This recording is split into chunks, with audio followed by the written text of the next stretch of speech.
बिस्मिल्लाहिर्रहमानिर्रहीम अस्सलाम वालेकुम। रूस ने तो इंडिया के पैरों के नीचे से ज़मीन निकाल दी और आखिरकार आखिरी बड़ा इंडिया का सहारा भी छिन चुका। चंद दिन पहले इंडिया ने बयान जारी किया कि हमें रूस ने कहा कि हम आपकी मदद करना चाहते हैं, हमने इनकार किया। तब आपको हकीकत टीवी ने बताया ये खबर झूठी है, ये बिल्कुल फ्रॉड है, ऐसा कुछ भी नहीं है। जबकि रूस ने कहा इंडिया को कि हम आपके मामले में चाइना के खिलाफ नहीं जा सकते।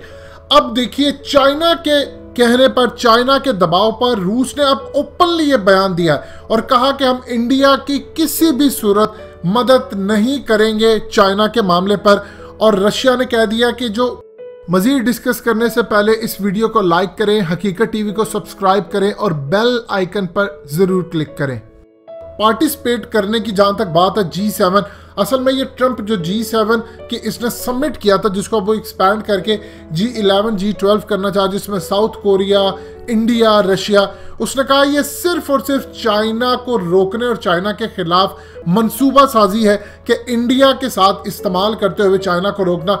लिहाजा हम किसी भी सूरत चाइना के खिलाफ नहीं जाएंगे और ना ही इसमें पार्टिसिपेट करेंगे। ये इतना बड़ा झटका इंडिया के लिए है, इतना बड़ा झटका कि इनको अंदाजा नहीं था।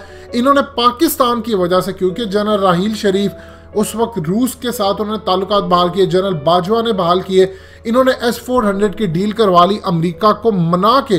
बावजूद इसके कि पाबंदियां थी, लेकिन उसके बावजूद सूरत हाल यह है कि रूस ने मदद करने से इनकार कर दिया और कहा कि चाइना और इंडिया के मामले पर अगर इंडिया ये कहता है कि उसकी इलाकों के अंदर चाइना ने आकर कब्जा किया है और इंडिया की मदद की जाए, लिहाजा हम ये कहते हैं कि हम इन दोनों के मामले में नहीं आएंगे, हम इंडिया के इस मामले में मदद नहीं करेंगे।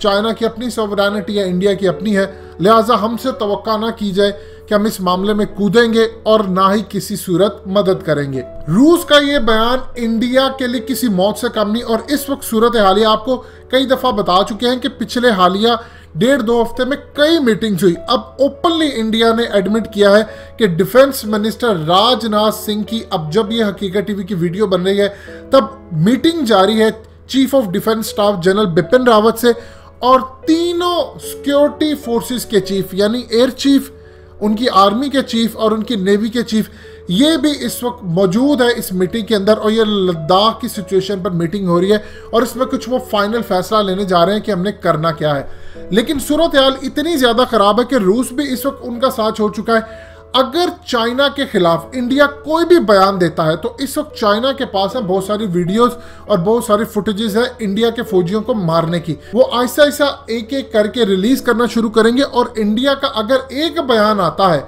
तो आप सोच लीजिएगा कि नेपाल को इस्तेमाल किया है। एक तरफ तो उनकी फौजें आ चुकी हैं बॉर्डर के ऊपर नेपाल की, दूसरी तरफ चाइना पूरी तरह उनकी चिकन नेक पकड़ने को तैयार है और दूसरी जानिब पाकिस्तान भी इस तमाम सूरत हाल में अपनी चढ़ाई करने को तैयार है। इंडिया ने हाल ही के अंदर काफ़ी कहा कि रूस हमारी मदद करे अफगान तालिबान के हवाले से। अब रूस ने कहा कि अफगान तालिबान के हवाले से हम जहाँ तक कहना चाहते हैं इंडिया बेशक बातचीत करे, लेकिन आप अब ये कहें कि अफगान तालिबान को आप निगलेक्ट कर देंगे, वो इस खित्ते का कोई हिस्सा नहीं है। लिहाजा ऐसी सूरत हाल कुछ नहीं होने जा रही और इंडिया को एडमिट करना पड़ेगा कि अफगान तालिबान अब रियल फोर्स है।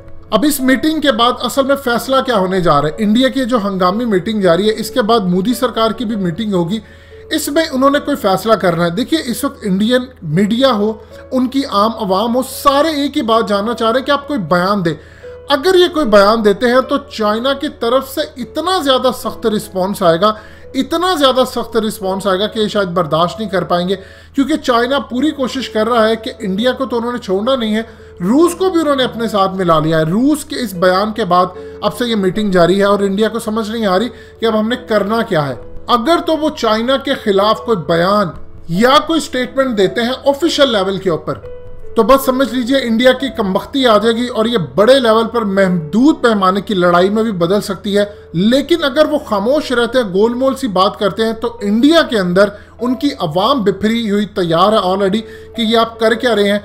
अगर इंडिया में जरा सी भी कोई बात सामने आती है तो बहुत सारी फुटेजेस चाइना की तरफ से रिलीज कर दी जाएंगी। अब सबसे बड़ी प्रॉब्लम यह है कि कश्मीर से उनको फौजें हटाकर लद्दाख में ले जानी पड़ रही हैं। वहां से सियाचिन के ऊपर उनका ख्याल है कि पाकिस्तान कब्जे के लिए तैयार है। देखिए, जो चाइना ने इस वक्त पोजीशन ली है, ये उन्होंने फार्मूला मुशर्रफ से कॉपी किया है, ये ज़हन में रखिएगा। सिर्फ फर्क इतना है कि इस दफा उन्होंने ये देखा कि हाल ही के अंदर जो लद्दाख में इंडियन फोर्सेस की जो एक्सरसाइज होती है वो नहीं आए, तो उन्होंने इसको गनीमत देखा कि कोरोना की वजह से नहीं आए, उन्होंने आकर चढ़ाई कर दी और अब वो आगे ही बढ़ते जा रहे हैं। अगर इंडिया ने कोई फैसला ये कर लिया कि उन्होंने चाइना के खिलाफ जाना है, जो कि वो पोजीशन में नहीं है करने के, लेकिन अगर स्टेटमेंट की हद तक भी कोई ऐसी बात आती है तो आप फिर समझ लीजिए कि इंडिया की मौत है। और अब आने वाले दिनों में सबसे ज्यादा जिसको वो इस्तेमाल करने जा रहा है चाइना, वो बांग्लादेश को इस्तेमाल करेगा, वो भूटान को भी इस्तेमाल करेगा, वो श्रीलंका को भी इस्तेमाल करेगा। चाइना की जो स्ट्रेटजी है कि इंडिया को चारों तरफ से घेर लेना, यानी पाकिस्तान भी चढ़ाई करे, नेपाल भी चढ़ाई करे, चाइना ऑलरेडी कर रहा है, बांग्लादेश से भी चढ़ाई करवा दे, भूटान से भी करवा दे और फिर दूर जाकर श्रीलंका से भी करवा दे। जब आप चारों तरफ से किसी को घेर लेते हैं तो फिर आपके पास कुछ भी नहीं बचता।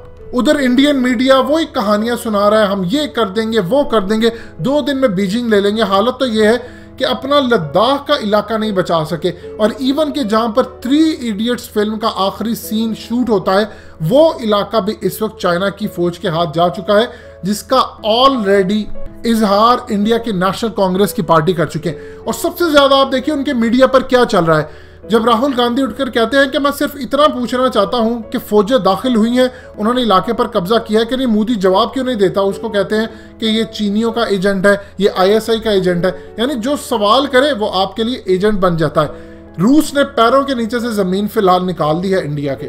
दोस्तों, हकीकत टीवी को सब्सक्राइब करना मत भूलिए, वीडियो को लाइक करें, शेयर करें और कमेंट सेक्शन में अपनी राय का इजहार जरूर करें।